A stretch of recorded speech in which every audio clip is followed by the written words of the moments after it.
নমস্কার। আজকে রাহুদেবকে আমাদের জন্মছকের মধ্যে রাহুদেবের বিভিন্ন সমস্যাকে ভালো করার জন্য, ঠিক করার জন্য, রাহুদেবকে বলবান করার জন্য অবশ্যই আমি একটি প্রতিকারের কথা বলব।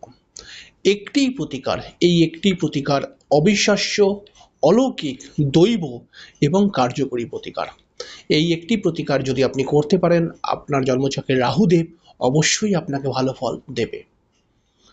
আমরা সবাই জানি রাহু যদি আমাদের জন্মছকের মধ্যে খারাপ হয়ে যায় তাহলে বিভিন্ন মানুষ বিভিন্ন সমস্যার মধ্যে পড়ে যায়। রাহু খারাপ হওয়ার জন্য হঠাৎ আপনার সমস্যা কিন্তু চলে আসতে পারে। হঠাৎ আপনার জীবনের মধ্যে জটিলতা চলে আসতে পারে। রাহুর সমস্যার জন্য রাহুদেব খারাপ থাকলে পারে বিবাহিত জীবনে সমস্যা চলে আসে, কখনো কারো দুর্ঘটনার কবলে কেউ পড়ে যায়। রাহুদেব খারাপ থাকার জন্য বারবার ধরে আপনি ঝুট ঝামেলায় জর্জরিত হয়ে পড়েন। রাহুদেব খারাপ থাকলে পারে অনেকের পড়াশোনাই হতে চায় না, বা পড়াশোনার মধ্যে বিভিন্ন সমস্যা। জন্মছকের যে কোনো ভাবের মধ্যে রাহু যদি খারাপ হয়ে যায় সেই ভাবের সমস্যাগুলোকে নিয়ে রাহু কিন্তু প্রবলেম দেয়।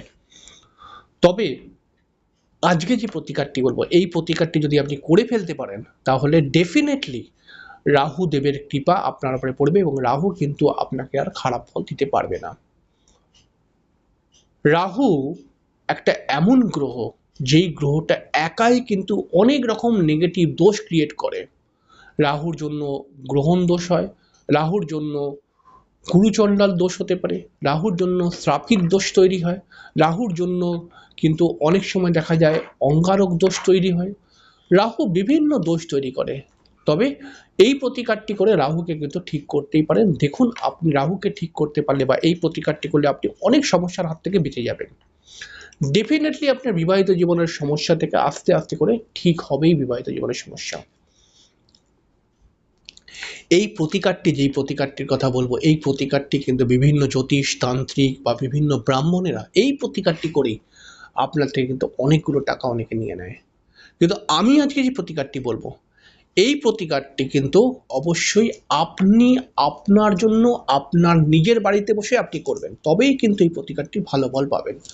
অবশ্যই এই প্রতিকারটি যদি কোনো ব্রাহ্মণ, জ্যোতিষী বা বিভিন্ন তান্ত্রিক যদি আপনাকে করে দেয়, হ্যাঁ অবশ্যই ফলপ্রসূ হয়, কিন্তু ততটা ফল পাবে না যতটা ফল আপনি নিজে করলে পেতেন।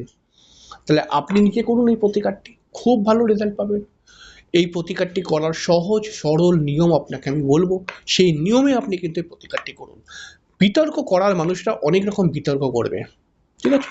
তবে আপনি কোনো বিতর্কে কান না দিয়ে আপনি নিজে এই প্রতিকারটি করুন, দেখুন এর ফলটা কি আসছে।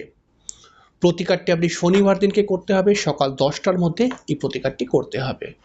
অবশ্যই স্নান টান সেরে আপনি আগের দিন থেকে একটি মাদুলি বা কবচ কিনে এনে পরিষ্কার করে ধুয়ে নিজের ঠাকুর আসনে রাখবেন।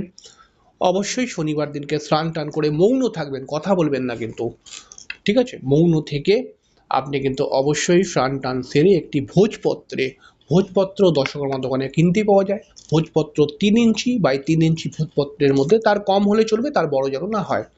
ভোজপত্রের মধ্যে আমি একটি সহজ কয়েকটি নাম্বার দেবো, এই নাম্বারগুলো আপনি এখানে লিখুন, ঠিক আছে? আপনি দেখছেন বোর্ডে এসে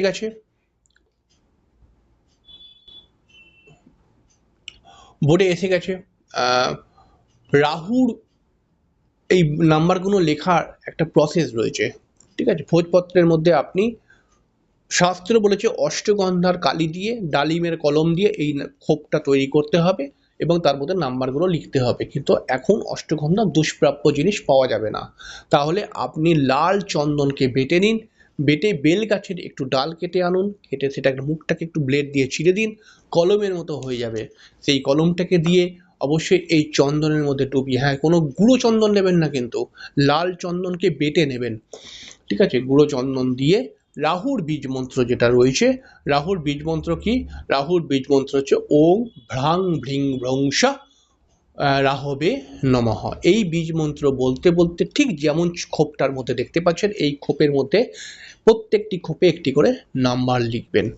নাম্বারটি কি কি লিখবেন? প্রথমে লিখবেন 13, তারপরে 8, তারপরে 15, দেখতেই পাচ্ছেন, তারপরে 14, তারপরে 12, তারপরে 10 লেখা রয়েছে, এবং 9, 16, 11। এই নাম্বারগুলোর মানে পরে বলবো আপনাকে, কিন্তু নাম্বারগুলো আপনি লিখবেন। লেখার পর ওই লাল চন্দন দিয়ে বেল গাছের কলম দিয়ে লিখবেন। লেখার পর এই ভোজ্যপত্রটিকে একটু হাওয়াতে শুকিয়ে নেবেন। শুকিয়ে নেওয়ার পর ওই মাদুলি বা কবজের মধ্যে ঢুকিয়ে দেবেন। ঢুকিয়ে কবজ বা মাদুলির মুখটাকে মোম দিয়ে সিল্ড করে দেবেন। সিল্ড করে দেওয়ার পর ওই কবজটিকে আপনি রাখবেন। রেখে তার মধ্যে ধূপ দেখাবেন, তার মধ্যে দীপ দেখাবেন, তার মধ্যে একটি ফুল দেবেন এবং তার মধ্যে একটু জলের ছিটা দেবেন পারলে, এবং যদি পারেন একটু চন্দনের ছিটাও দিয়ে দেবেন। দেওয়ার পর প্রত্যেকবার ওং রাহবে নমঃ এই মন্ত্র বলে ছিটাগুলো দেবেন। তারপরে কবচটিকে ডান হাতে রাখুন, বাঁ হাত দিয়ে চাপা দিন। রাহুর বীজ মন্ত্র 108 বার বলুন। ওং ভ্রাং ভ্রিং ভ্রৌং সা রাহবে নমঃ। এই বীজ মন্ত্রটি 108 বার বলুন। বলার পর কবচটিকে আপনি নিজের গলার মধ্যে, বা পুরুষেরা ডান হাতে, মহিলারা বাঁ হাতে ধারণ করুন। ধারণ করুন কালো কাঠ দিয়ে। কোনো অন্য কিছু চলবে না, কোনো রূপোর চেন, সোনার চেন কিছু চলবে না, কালো কাঠ দিয়ে আপনি ধারণ করুন। ধারণ করার পর আপনি যদি পারেন নবগ্রহ স্তোত্রম পাঠ করুন। যদি নবগ্রহ স্তোত্রম আপনার না জানা থাকে, আপনি নিজের ইষ্টদেব, নিজের গুরুদেব, নিজের বাবা মা যা হোক প্রণাম করুন। আপনি যাকে ভালোবাসেন, যে সমস্ত দেবী দেবতাকে, তাকে প্রণাম করুন এবং আকাশের দিকে তাকিয়ে, খোলা আকাশের নিচে গিয়ে আকাশের দিকে তাকিয়ে রাহুদেবকে বলুন যে, হে রাহুদেব, আমি আজকে আপনার এই যন্ত্রম ধারণ করলাম। আমার দৃঢ় বিশ্বাস এই যন্ত্রম ধারণ করার পর আমি আমার এই রাহুজনিত যে সমস্ত সমস্যা রয়েছে, সেই সমস্যার হাত থেকে আমি অবশ্যই মুক্তি পাবো। আমি জানি এই যন্ত্রম ধারণ করার পর আপনার কৃপা আমার উপরে আসবেই এবং আপনি আমাকে সুদৃষ্টি প্রদান করবেন, অর্থাৎ আপনার সুদৃষ্টি আমার উপরে পড়বে, অর্থাৎ আমি রাহুজনিত যে কোনো সমস্যার হাত থেকে আমি রক্ষা পাবোই পাবো। এইটা বলে ওং রাহবে নমঃ, ওং রাহবে নমঃ, ওং রাহবে নমঃ এই কথাটি বলে রাহুদেবকে প্রণাম করুন আকাশের দিকে তাকিয়ে, রাহুদেবের উদ্দেশ্যে।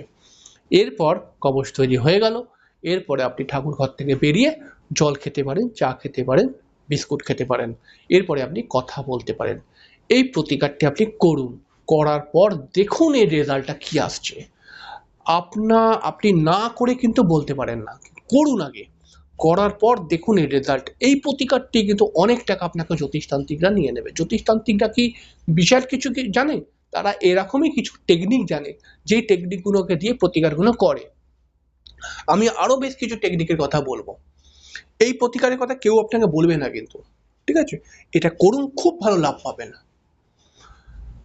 এবং ডেফিনেটলি রাহু গ্রহের সমস্যা যদি আপনার জীবনে থাকে, তাহলে তার হাত থেকে আপনি রক্ষা পাবেনই পাবেন। এটা করতে গেলে পুরুষ মহিলা সবাই করতে পারে। এটা করতে গেলে বড়লোক বা গরিব লোক সবাই করতে পারে। এটা করতে গেলে ব্রাহ্মণ বা শূদ্র সবাই করতে পারে। এটা করতে গেলে বড় বা অ্যাডাল্ট বা যারা কম বয়সী, অর্থাৎ 18 বছরের কমের যে সমস্ত ছেলেমেয়েরা, তারাও করতে পারে। রাহু আপনার চোখে ভালো থাকুক, রাহু আপনার চোখে খারাপ থাকুক, সবাই করতে পারে রাহুর হাত থেকে রক্ষা পাওয়ার জন্য, ঠিক আছে? অবশ্যই এটাকে করুন, খুব ভালো কার্যকরী প্রতিকার। আমি একটি ইউটিউবের মধ্যে লার্ন অ্যাস্ট্রোলজি চ্যানেল তৈরি করেছি। চ্যানেলটি শুধুমাত্র আপনাদের কথা চিন্তা করেই তৈরি করেছি। এই চ্যানেলটির মধ্যে আমি কিন্তু অবশ্যই জ্যোতিষের শিক্ষামূলক পোস্ট এবং জ্যোতিষের প্রতিকারকে নিয়ে, প্রতিকার করার কৌশলকে নিয়ে আমি কিন্তু আলোচনা করব। খুব কাজে লাগবে চ্যানেলটি আপনার।